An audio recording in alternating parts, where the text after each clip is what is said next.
কোনো ব্যক্তি যদি ফজরের ইকামত চলা অবস্থায় বা জামাত চলা অবস্থায় মসজিদে আসে আর তার কাছে মনে হয় যে সুন্নত পড়ে অন্তত এক রাকাত পাওয়া যাবে, তাহলে এই ব্যক্তির জন্য মূল জামাতের কাতার থেকে দূরে বারান্দায় বা খুঁটির আড়ালে ফজরের সুন্নত আদায় করা জায়েজ আছে, বৈধ আছে। একাধিক সাহাবা তাবেঈন থেকে ইকামত শুরু হওয়ার পর জামাত চলা অবস্থায় ফজরের সুন্নত আদায় করা প্রমাণিত আছে। যেমন এক, আব্দুল্লাহ ইবনে মাসউদ রাদিয়াল্লাহু তাআলা আনহু, আবু মুসা আশআরী রাদিয়াল্লাহু তাআলা আনহু, হুযায়ফা রাদিয়াল্লাহু তাআলা আনহু একবার সাঈদ ইবনে আসের নিকট থেকে বের হলেন। ইতিমধ্যে ফজর নামাজের ইকামত হয়ে গেল। তখন ইবনে মাসউদ রাদিয়াল্লাহু তাআলা আনহু 2 রাকাত সুন্নাত পড়ে লোকদের সাথে নামাজে শরীক হলেন, আর আবু মুসা আশআরী রাদিয়াল্লাহু তাআলা আনহু ও হুযায়ফা রাদিয়াল্লাহু তাআলা আনহু কাতারে প্রবেশ করলেন। দেখতে পারেন শরহ মাআনিল আসার 1 নং খণ্ড 255 নং পৃষ্ঠা।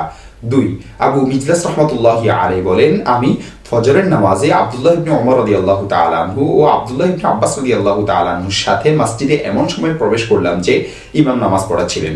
তখন ইবনে আব্বাস রাদিয়াল্লাহু তাআলা আনহু 2 রাকাত সুন্নাত পড়ে ইমামের সাথে শরীক হলেন, আর ইবনে ওমর রাদিয়াল্লাহু তাআলা আনহু ইমামের সাথে নামাজে শরীক হয়ে গেলেন। ইমাম সালাম ফেরানোর পর তিনি সূর্যোদয় পর্যন্ত বসে থাকলেন, অতঃপর উঠে 2 রাকাত নামাজ আদায় করলেন। দেখতে পারেন শরহ মাআনিল আসার 1 নং খণ্ড 255 নং পৃষ্ঠা। 3, আবু দারদা রাদিয়াল্লাহু তাআলা আনহু বলেন, আমি একদা লোকদের নিকট এমন সময় আসি যে তারা কাতারবদ্ধ হয়ে ফজরের নামাজ আদায় করছিল।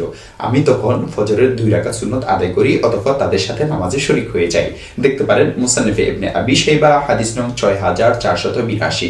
4, নাফি রাহমাতুল্লাহি আলাইহি থেকে বর্ণিত, তিনি বলেন, ইবনে ওমর রাদিয়াল্লাহু তাআলা আনহু একদা ফজরের নামাজের জন্য পোশাক পরিধান করছিলেন। ইতিমধ্যে তিনি ইকামত শুনতে পেলেন।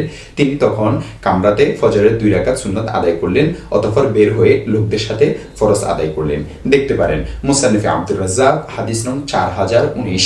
5, আবু উসমান নাহদি রাহমাতুল্লাহি আলাইহি বলেন, আমরা ওমর রাদিয়াল্লাহু তাআলা আনহুর নিকট ফজরের সুন্নাত না পড়ে এসে যদি দেখতাম যে তিনি ফজরের জামাতে আছেন, তাহলে আমরা মসজিদের শেষ দিকে, শেষ কোণে বা বিভিন্ন পিলারের আড়ালে সুন্নাত পড়ে নিতাম, অতঃপর জামাতে শরীক হতাম। দেখতে পারেন শরহ মাআনিল আসার 1 নং খণ্ড 256 নং পৃষ্ঠা। 6, বিখ্যাত তাবেঈ মাসরুক রাহমাতুল্লাহি আলাইহি মসজিদে প্রবেশ করলেন। তখন লোকেরা ফজরের নামাজের ফরজ আদায় করছিলেন। তিনি এক কোণায় ফজরের 2 রাকাত সুন্নাত আদায় করেন, অতঃপর জামাতে শরীক হন। দেখতে পারেন মুসান্নিফে ইবনে আবি শাইবা হাদিস নং 6472। 7, মুজাহিদ রাহমাতুল্লাহি আলাইহি বলেন, যখন তুমি মসজিদে এসে লোকদেরকে ফজরের জামাতে দেখতে পাবে আর তুমি ফজরের সুন্নাত পড়নি, তাহলে তুমি তা পড়ে নাও, যদিও তোমার প্রথম কাতার ছুটে যাওয়ার আশঙ্কা থাকে। দেখতে পারেন মুসান্নিফে ইবনে আবি শাইবা হাদিস নং 6479। তাবেঈদের মধ্যে আরো যাদের থেকে ফজরের জামাত চলা অবস্থায় সুন্নাত পড়া প্রমাণিত আছে, তারা হলেন সাঈদ ইবনে জুবাইর রাদিয়াল্লাহু তাআলা আনহু, হাসান বসরি রাহমাতুল্লাহি আলাইহি, ইকরিমা, ইব্রাহিম নখঈ রাহমাতুল্লাহি আলাইহি, ইবনে বাত্তাল রাহমাতুল্লাহি আলাইহি, ওমর রাদিয়াল্লাহু তাআলা আনহুর আমল এমন উল্লেখ করেছেন। কোন সাহাবী তাবেঈ ইকামত বা জামাত চলা অবস্থায় মসজিদের অভ্যন্তরে ফজরের সুন্নাত না পড়লেও মসজিদের বাহিরে বা মসজিদের দরজা সংলগ্ন স্থানে পড়ে নিতেন। তন্মধ্যে হচ্ছে আব্দুল্লাহ ইবনে ওমর রাদিয়াল্লাহু তাআলা আনহু, হাম্মাদ রাহমাতুল্লাহি আলাইহি, আব্দুর রহমান ইবনে মাকিল রাদিয়াল্লাহু তাআলা আনহু, আতা রাহমাতুল্লাহি আলাইহি, ইব্রাহিম নখঈ রাহমাতুল্লাহি আলাইহি উল্লেখযোগ্য। কোন সাহাবী তাবেঈ ইকামত বা জামাত চলা অবস্থায় মসজিদের অভ্যন্তরে ফজরের সুন্নাত না পড়লেও মসজিদের বাহিরে বা মসজিদের দরজা সংলগ্ন স্থানে পড়ে নিতেন। তার মধ্যে আব্দুল্লাহ ইবনে ওমর রাদিয়াল্লাহু তাআলা আনহু, হাম্মাদ, আব্দুর রহমান ইবনে মাকিল, আতা, ইব্রাহিম নখঈ রাহিমাহুমুল্লাহ উল্লেখযোগ্য। উপরোক্ত সাহাবা তাবেঈদের আসার, আমল ও ঘটনাবলী থেকে একথা সুপ্রমাণিত যে ফজরের ইকামত চলার সময় বা ইকামতের পরেও মসজিদের বাহিরে বা কাতার থেকে দূরে, মসজিদের বারান্দায় বা কোনো কোণায় কিংবা খুঁটির আড়ালে ফজরের সুন্নাত পড়া জায়েজ আছে। মহান পূর্বসূরি এ সকল সাহাবা তাবেঈদের বক্তব্য ও আমল থাকা সত্ত্বেও হাদিসের মর্ম ও ব্যাখ্যা বিশ্লেষণ না বুঝে ফজরের সুন্নাত পড়াকে নাজায়েজ, হারাম বা বিদআত বলা বড় অন্যায়। এমন কথা প্রকারান্তে সাহাবা তাবেঈদের আমলকেও বিদআত ও হারাম বলার নামান্তর। এই কথা সত্য যে কিছু সংখ্যক সাহাবা ইযা উকিমাতিস সালাতু ফালা সালাতা ইল্লাল মাকতুবা এই হাদিসের উপর ভিত্তি করে ইকামত শুরু হওয়ার পর ফজরের সুন্নাত পড়তেন না, বরং তারা জামাতে শরীক হয়ে যেতেন।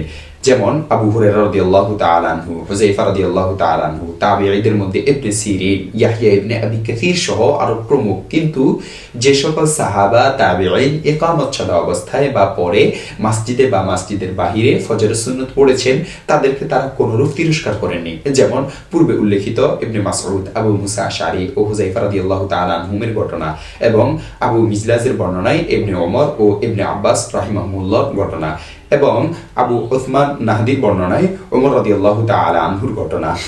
এ সময় ফজরের সুন্নত পড়া যদি নাজায়েজ, হারাম বা বিদআতি হতো, তাহলে সাহাবায়ে কেরাম অবশ্যই এমন নাজায়েজ ও হারাম কাজ করতে বাধা দিতেন। কেননা সাহাবায়ে কেরাম কোনো নাজায়েজ বা হারাম কাজকে কিছুতেই বরদাস্ত করতেন না। মূলত এই মাসআলায় শুরু থেকেই সাহাবা তাবেঈনদের মাঝে দুই ধরনের মত আমল চালু আছে। তাদের এক জামাত ইযা উকিমাতিস সালাতু ফালা সালাতা ইল্লাল মাকতুবা, এই হাদিসের উপর ভিত্তি করে ইকামত শুরু হওয়ার পর কোনো নামাজের পূর্বে সুন্নত পড়তেন না, এমনকি ফজরের সুন্নত না। পক্ষান্তরে অনেক সাহাবা ও তাবেঈন ফজরের সুন্নত অন্য সকল সুন্নত অপেক্ষা অধিক গুরুত্বপূর্ণ হওয়ার কারণে এবং বিভিন্ন দিক থেকে ফজরের সুন্নত বৈশিষ্ট্যপূর্ণ হওয়ার কারণে তারা ইকামত শুরু হওয়ার পরও তা আদায় করে নিতেন এবং ইযা উকিমাতিস সালাতু ফালা সালাতা ইল্লাল মাকতুবা, এই হাদিসের নিষেধাজ্ঞা থেকে ফজরের সুন্নতকে ভিন্ন মনে করতেন। হাদিস শরীফের মধ্যে এসেছে, রাসূলুল্লাহ সাল্লাল্লাহু আলাইহি ওয়াসাল্লাম ইরশাদ করেছেন, ফজরের 2 রাকাত সুন্নত দুনিয়া ও দুনিয়ার মধ্যে যা কিছু আছে তার চেয়ে উত্তম। সহিহ মুসলিম, হাদিস নং 725। আয়েশা রাদিয়াল্লাহু তাআলা আনহা থেকে বর্ণিত, তিনি বলেন, রাসূলুল্লাহ সাল্লাল্লাহু আলাইহি ওয়াসাল্লাম ফজরের পূর্বের 2 রাকাত সুন্নতকে অধিক গুরুত্ব দিতেন যতটা না অন্য কোন নফল বা সুন্নতকে গুরুত্ব দিতেন। দেখতে পারেন সহিহ বুখারী, হাদিস নং 1163।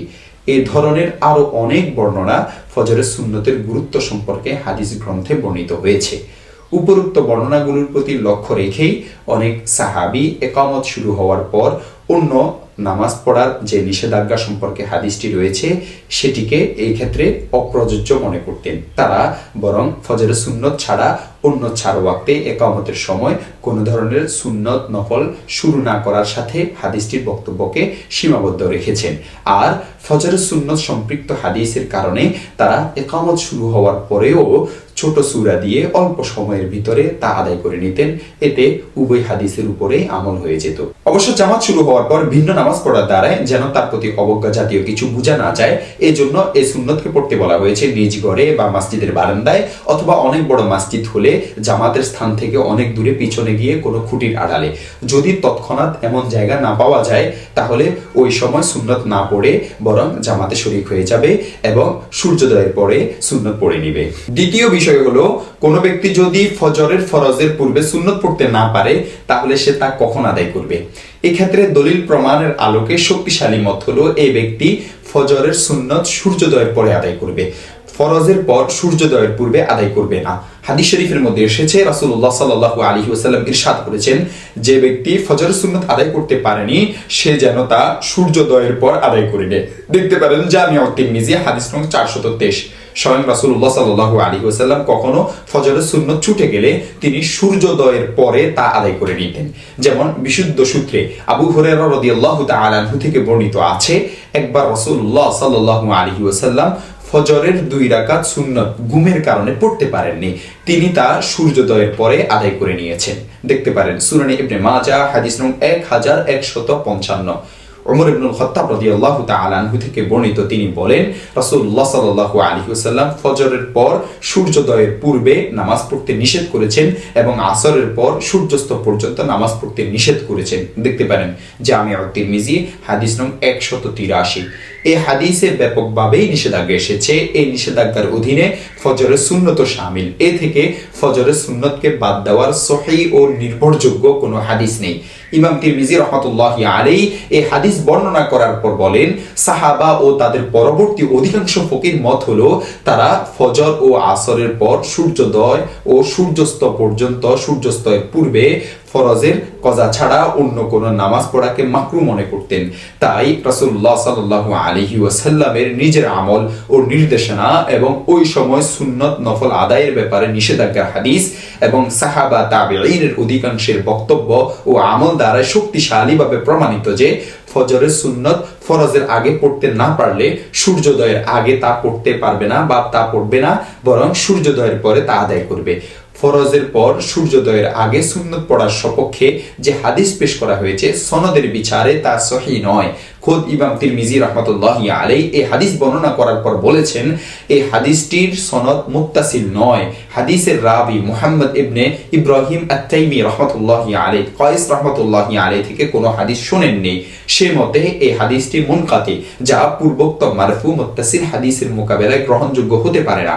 আর বাইহাকির riwayat-এর বর্ধিত অংশ ফজরের 2 রাকাতও পড়া যাবে না দলিলযোগ্য নয়, কেননা মুহাদ্দিসিনে কেরামের বক্তব্য অনুযায়ী এই অংশটি সহিহ নয়। স্বয়ং ইমাম বাইহাকি রাহমাতুল্লাহি আলাইহি এই হাদিসটি উল্লেখ করার পর বলেন, আবু আহমদ বলেন, মুসলিম ইবনে খালিদের সূত্রে আমর থেকে এই হাদিস যারা বর্ণনা করেছেন তাদের মধ্য থেকে ইয়াহইয়া ইবনে নসর ব্যতীত অন্য কেউ তার বর্ণনায় এই অতিরিক্ত অংশ উল্লেখ করে বলছেন এটা আমার জানা নেই।